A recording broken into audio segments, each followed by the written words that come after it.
ادھر بہا رک گئے تو قیمتی ہو گیا، ادھر بہانہ ملا دیے تو بہانہ بن گیا، یعنی اللہ کی رحمت بخشش کے لیے بہانہ تلاشتی ہے۔ اللہ یہ چاہتا ہے کہ کس طریقے سے میرے بندوں کو میں معاف کروں، تو بخشش کرنے کا ایک راستہ رب نے یہ بھی عطا فرمایا، بسم اللہ خوبصورتی کے ساتھ لکھو، بخشش ہو جائے گی۔ حاضرین، اب یہ ایک حدیث پاک ہے بسم اللہ کے متعلق، یہ عام طور پر جو ہماری غلطیاں ہوتی ہیں اور غفلتیں ہوتی ہیں، بے صبری ہوتی ہے، بات بات پہ شکایت ہوتی ہے، اور سبب کو یا کمزور کو ہم قصوروار ٹھہراتے ہیں۔ مثال کے طور پر ایک راستے سے آپ جا رہے تھے، وہاں کچھ ہو گیا، فوراً دل میں آتا ہے ارے میں یہاں سے نہیں آتا تو شاید ایسا نہیں ہوتا۔ یہ جو خیالات ہیں یہ ہمارے اپنے خیالات ہیں، شیطانی خیالات ہیں۔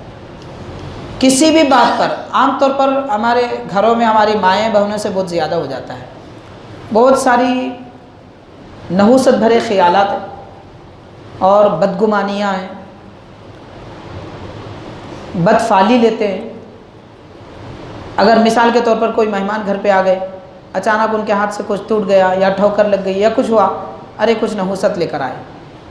گھر میں نئی دلہن آ گئی، اس کے ہاتھ سے کچھ گر گیا، برتن وغیرہ، ارے کیا نحوست لے کے آ گئی۔ یہ باطل تصورات ہیں، تربیت کی ضرورت ہے مسلمانوں کو آج بھی بے حد۔ تو دیکھیے نبی پاک صلی اللہ علیہ وسلم کیا فرماتے ہیں، ہماری ایسی باتوں سے شیطان متکبر ہو جاتا، بڑا ہو جاتا اور خود کو بڑا قوت والا سمجھنے لگتا، ایسا ہوتا ہے۔ تو دیکھیے حضور پاک صلی اللہ علیہ وسلم نے فرمایا اذا عثرت بک الدابۃ فلا تقل تعیس الشیطان، یعنی حضور فرما رہے ہیں اگر تیری سواری تجھے گرا دے، ٹھوکر کھا لے، گر جائے، پاؤں میں پاؤں آ جائے، کچھ ہو جائے، تو یہ مت کہے شیطان ہلاک ہو جائے۔ مطلب شیطان کو کیوں یاد کرتے ہو؟ کیا شیطان نقصان دیتا ہے؟ شیطان گراتا ہے؟ تم کیوں شیطان کو قوت والا سمجھتے ہو؟ حضور یہ فرما رہے ہیں جب کوئی نقصان پہنچے تو یہ مت کہو کہ شیطان ہلاک ہو جائے، فَإِنَّهُ يَتَعَاظَمُ حَتَّى يَسِيرَ مِثْلَ الْبَيْتِ، تمہاری یہ بات جب شیطان سنتا ہے تو اتنا بڑا ہو جاتا ہے جیسے کوئی بڑا گھر ہو، اور وہ سمجھتا ہے کہ میں بہت بڑا، میری قوت بہت بڑی ہے۔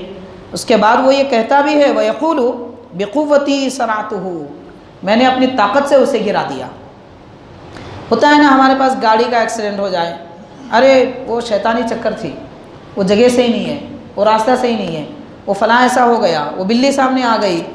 یہ ہمارے خیالات ہیں، ایسی باتوں سے سرکار دو عالم صلی اللہ علیہ وسلم فرماتے ہیں مصیبت آئے، گر جائیں، ایکسیڈنٹ ہو جائے، مار لگ جائے، فوراً بسم اللہ الرحمن الرحیم پڑھ لو۔ یعنی دشمن کو کیوں یاد کرتے ہو؟ پروردگار کو یاد کرو، وہی نفع دیتا ہے، وہی نقصان پہنچاتا ہے، وہی فائدہ پہنچاتا ہے، بچاتا ہے، جلاتا ہے، مارتا ہے، سب اسی کی شان ہے، اسے کیوں یاد نہیں کرتے؟ مان لیجئے کہ اللہ ہی گراتا ہے، گرے تو ہم، اللہ گراتا ہے، مرے تو ہم، اللہ ہی مارتا ہے، اس میں کوئی شک کی بات نہیں ہے، لیکن نقصان بھی ہوتا ہے تو دشمن کو نہیں، خدا کو یاد کرو۔ حضور پاک صلی اللہ علیہ وسلم یہ تعلیم دے رہے ہیں، تو فرمایا بسم اللہ کہو، اور جب تم بسم اللہ کہو گے تو وہ جو اتنا بڑا تھا چھوٹا ہو جاتا ہے۔ تو ہم چاہتے ہیں شیطان کو چھوٹا کریں، کمزور کریں، ضعیف کریں، تو بسم اللہ الرحمن الرحیم ورد میں جاری رکھیں۔ پھر فرمایا حتیٰ یسیر مثل الذباب، یہاں تک کہ مکھی کی طرح چھوٹا ہو جاتا ہے۔ تو مکھی کو تو انسان بڑی آسانی سے مار سکتا ہے، انسان کی قوت تو مکھی سے بڑی ہے، تو شیطان کو اگر کمزور کرنا چاہتے ہیں ہر کام پہ بسم اللہ پڑھیں، پھر دیکھیے کہ شیطان کی ساری قوتیں ختم ہو جائے گی۔ حاضرین، اس کے بعد حضور پاک صلی اللہ علیہ وسلم نے یہ بھی فرمایا من اراد ان ینجیہ اللہ من الزبانیۃ 19، جو آدمی یہ چاہتا ہے کہ دوزخ کے 19 فرشتوں سے بچے، اللہ تبارک و تعالیٰ نے دوزخ کے 19 دروازے بنائے، ہر دروازے پر ایک فرشتہ ہے جو لوگوں کو دوزخ میں پھینکتا ہے۔ اگر کوئی آدمی چاہتا ہے کہ وہ دوزخ کے 19 فرشتوں سے بچے، یعنی دوزخ میں نہ جائے، تو نبی پاک صلی اللہ علیہ وسلم نے فرمایا فَلْيَقْرَأْ بسم اللہ الرحمن الرحیم، تو بسم اللہ الرحمن الرحیم پڑھتا رہے، کیونکہ بسم اللہ الرحمن الرحیم میں 19 حروف ہیں، اور ہر حرف کے بدلے میں دوزخ کے ایک فرشتے سے نجات ملے گی۔ تو یہ چاہیے کہ ہمیں ہمارے بچوں کو، اولاد کو، ان کو تربیت دیں، تعلیم دیں۔ حاضرین، یہ اعوذ باللہ بسم اللہ کے متعلق مختصر سی چند باتیں تھیں۔ اس کے بعد انشاءاللہ تعالی ہم سورہ فاتحہ کا آغاز کریں گے۔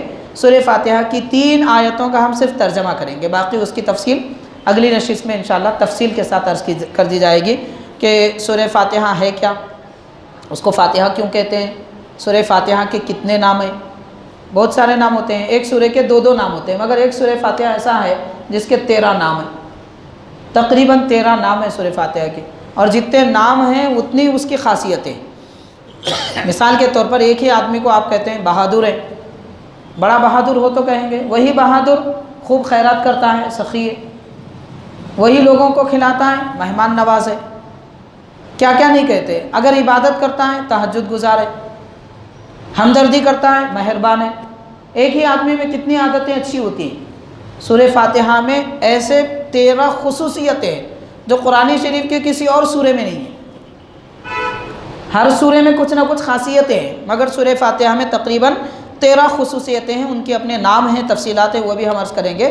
مختصر ترجمہ یہ ہے، الحمدللہ رب العالمین، تمام تعریف اللہ تبارک و تعالیٰ کے لیے جو ساری دنیا کا پالنے والا ہے، پالنہار ہے۔ اب اس میں ہر ایک لفظ میں عجیب عجیب معنی ہیں۔ الحمد میں کچھ اور معنی ہیں، للہ اللہ کہتے کس کو ہیں، اللہ کا معنی کیا ہے، اور اللہ کی ذات کون ہے، کب سے ہے، کب تک ہے، اس کے صفات کیا ہے، یہ بہت ساری تفصیلات ہیں۔ ایک علم ہے توحید کا، جو علم ہے وہ ایک علم بے کنارہ سمندر ہے۔ رب الرحمن الرحیم، وہ بڑا مہربان نہایت رحم والا ہے۔ اب اس کی مہربانی کیسی ہوتی ہے، اس کی مثالیں دے کر انشاءاللہ ہم اگلی نشست میں سنائیں گے۔ مالک یوم الدین، روز جزا کا مالک ہے، یعنی قیامت کے دن جب سب کو بدلہ دیا جائے گا، اس دن کا بادشاہ ہے، بادشاہ فیصلہ کرتا ہے۔ تو جو مالک، جو خالق، دنیا کا بھی مالک ہے، آخرت کا بھی مالک ہے، اس مالک کو مالک جانیں گے اور اس کو راضی کریں گے تو قیامت کے دن خوف نہیں ہوگا۔ اس کے متعلق ہم تفصیلات عرض کریں گے۔ یہ مختصر سا ان 3 آیتوں کے بارے میں ترجمہ تھا۔ اللہ تعالی ہمیں اس کو سمجھنے کی، اس پر عمل کرنے کی توفیق عطا فرمائے، سورہ فاتحہ کا عامل ہمیں بنائے اور اس کی برکتوں سے مالا مال فرمائے، اور جو کچھ ہم نے کہا سنا اس پر عمل کرنے کی توفیق عطا فرمائے۔ جو حضرات یہاں موجود ہیں، اے پاک پروردگار، قرآن پاک کے علوم سے ہم سب کے سینوں کو پرنور کر دے۔ رب العالمین، تیرا کلام ہم سننے اور سمجھنے کے لیے بیٹھے ہیں، رب العالمین ہمارے سینوں کو کھول دے، تیری محبت عطا فرما، تیرے نبی کی محبت عطا فرما، قرآن مجید اور احادیث شریفہ کو سمجھنے کی عقل ہم کو عطا فرما، اور اس محفل کے منعقد کرنے میں جتنے حضرات کوشش میں لگے ہوئے مولا ان سب کو کامیابیاں عطا فرما، دنیا و آخرت ان سب کی بہتر اور اچھی بنا دے۔ صلی اللہ تعالی وسلم علی خیر خلقہ سیدنا محمد وعلی آلہ واصحابہ اجمعین برحمتک یا ارحم الراحمین والحمد للہ رب العالمین۔